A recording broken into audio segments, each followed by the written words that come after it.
Car मजा लेती है, भीख दे देता है 5,000 6,000, उससे नहीं चलेगा। आप भीख मत दो, हमें हक दो। जो खुद हाफ पैंट पहन करके भाग जाता है, दीवार टाइम टू टाइम खड़ा करते जा रहे हैं। टाइम्स में आपका स्वागत है। मैं हूं आपके साथ मुनव्वर आलम। आज हम आपको हमारे ख़ास मेहमान से मिलवाना चाहते हैं। सीमांचल गांधी के सियासी वारिस, 4 मरतबा एमएलए रहे, 1 मरतबा सांसद भी रहे।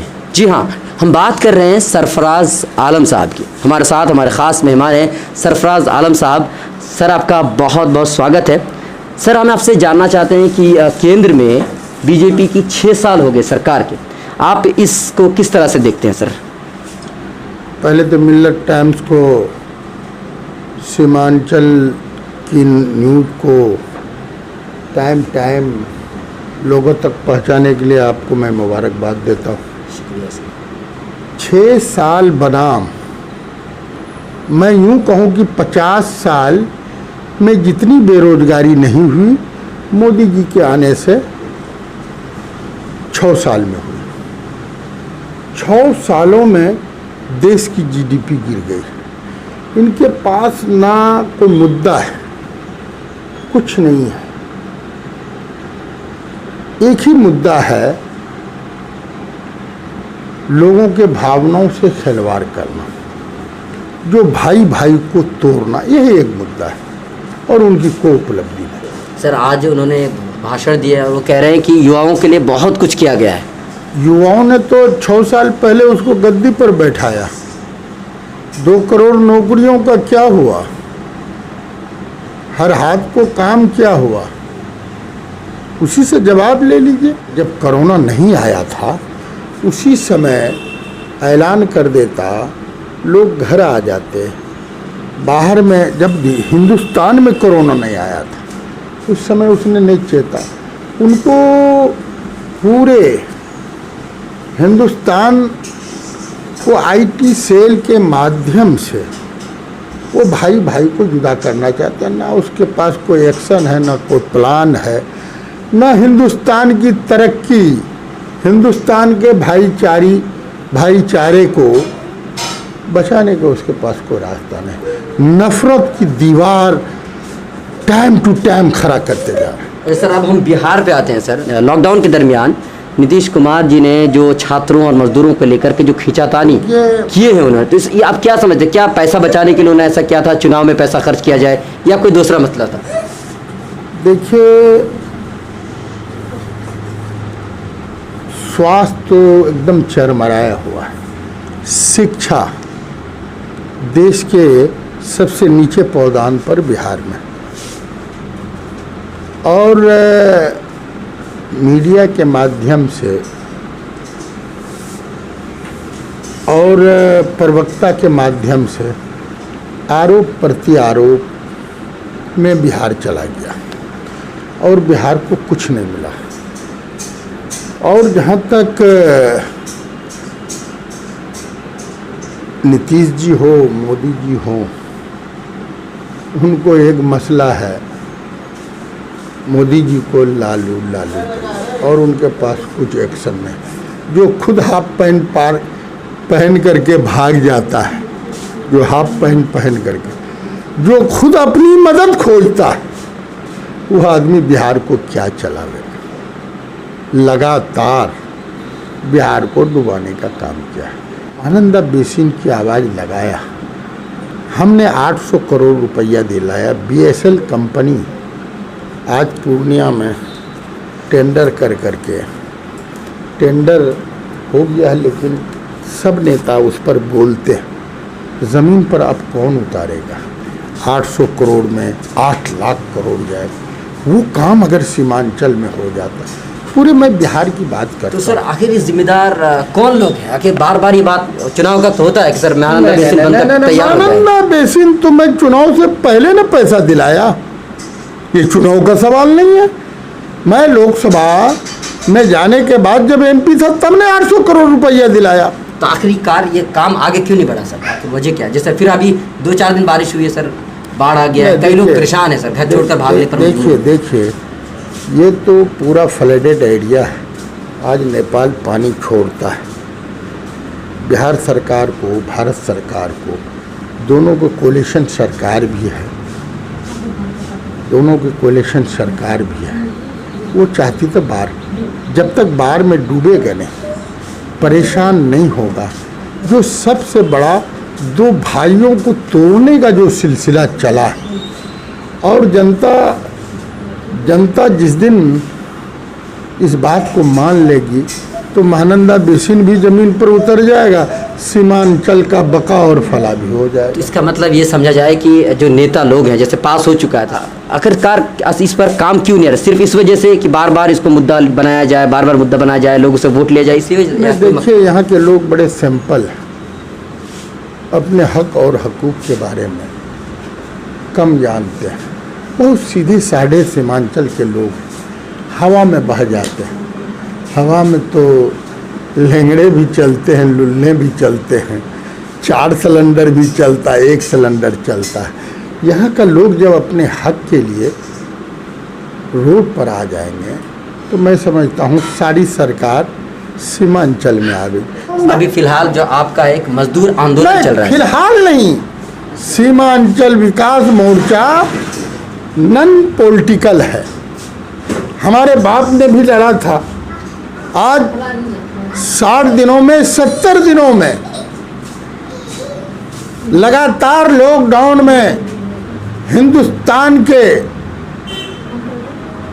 पूरे देश में अररिया के लोग थे, सीमांचल के लोग थे, किशनगंज हो, कटिहार हो, सुपौल हो, मधेपुरा हो, और सबसे ज़्यादा अररिया जिला में लेबरों का हब।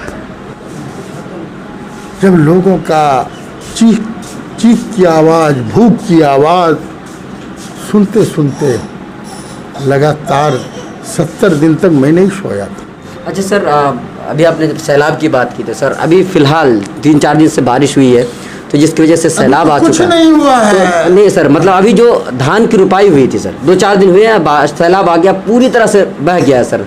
तो इन लोगों के लिए, किसानों के लिए कुछ हो रहा है सर? क्योंकि किसान कुछ दिन पहले जब मकई बेच रहे थे, उनको रेट बहुत कम मिला था सर। अब धान पूरी तरह से बह गया है सर, तो पूरी तरह से वो मरने के कगार पर है। इनके लिए आप लोग कुछ कर रहे हैं? देखिए, अभी चुनाव है, जो एनडीए की सरकार है, कागज़ पर तो बहुत बातें कर रहे हैं, ये एफ जारी कर रहे हैं, वो एफ जारी कर रहे हैं, लेकिन परमानेंट सोल्यूशन कुछ नहीं। आज के दिन में पदाधिकारी जनप्रतिनिधि है, जनप्रतिनिधि पदाधिकारी के रोल पर आ गए। सरकार तो हर मुद्दे पर फेल है, और ख़ास करके सीमांचल बहुत ज़्यादा पीछे है।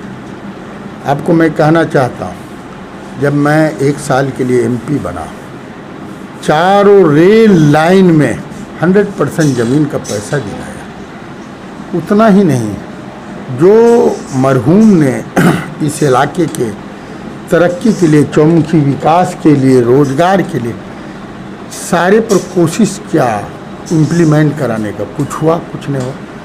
अब 800 पुल इस जिला को दिया। आज सब कहते हैं 1000 किलोमीटर सड़क दिया। आप जाने कि सरकार के सामने, सरकार के नाक के सामने 2100 करोड़ में 250 करोड़ आज भी इस डिवीज़न में, इस सर्किल में 400 करोड़ का टेंडर घोटाला है। अच्छा सर, सरकार हाथ पर हाथ रख करके देख रही है, हालत तो उसमें सियड़ जा रहा है सबको। जैसे आपने कहा कि इससे पहले भी आपका इंटरव्यू लिया था, उस वक्त आपने कहा था कि रोड जो है, ये पुल पुलिया वो बनकर तैयार हो जाएंगे जहाँ जहाँ नहीं है। कुछ दिनों से हमने ग्रामीण क्षेत्रों का दौरा किया, यकीन मानिए सर, सरकार जो ढिंढोरा पीटती है कि हमने रोड तैयार कर दिया है, पूरी तरह से रोड बिल्कुल तैयार है, पुल पुलिया बन चुका है सर, हालत बहुत ख़राब है सर। मैं चलना मुश्किल है, मुश्किल ही नामुमकिन है सर। इसके जिम्मेदार कौन होगा? देखिए, हम लोग मेहनत करके किया। मैं ये सबूत के साथ कहना चाहता हूँ, 329 पुल का एक बार RO का टेंडर हुआ। आप देखेंगे उसका वेबसाइट खोल करके, प्रधानमंत्री का 95 पुल हुआ। यूं ही डिफरेंस विभागों से 800 पुल का हुआ। किसी का योगदान नहीं है। अरे अच्छा सर, अभी कुछ इलाके हैं जहाँ पर रोड पास है सर प्रधानमंत्री ग्राम सड़क योजना से, लेकिन काम नहीं हो रहा सर। वो कह रहा है कि टेंडर पास है लेकिन लोग काम करने नहीं आ रहे, ऐसा क्यों सर? वो तो आपको सरकार से पूछना चाहिए। कहा न कि सरकार हर मुद्दे पर फेल। 100 करोड़ घपला, 4 लाख करोड़ में 400 करोड़ घपला है, 10% आप जोड़ लो। और मैंने हर जगह चिट्ठी भी लिखा, सीडी भी कमिश्नर, मुख्यमंत्री, प्रधानमंत्री सब डिफरेंट को लिखा। कार्रवाई नहीं होने के कारण उस शेयर में सबका शेयर है। एकदम भ्रष्टाचार तो चरम सीमे पर आ गया। सर एक बात, लास्ट सवाल मैं आपसे ये करना चाहूँगा कि चुनाव बहुत करीब है सर, विधानसभा चुनाव, तो इसमें आपका क्या इरादा है? क्या आप लड़ने वाले हैं या क्या कुछ आपका प्लान है सर? देखिए, सियासत जो करता है जो सियासत करता है इसी काम के लिए नहीं करता है। आज लोगों की आवाज़ टीवी और मीडिया के जरिए उजागर करने में कितनी इम्प्लीमेंट हो रही।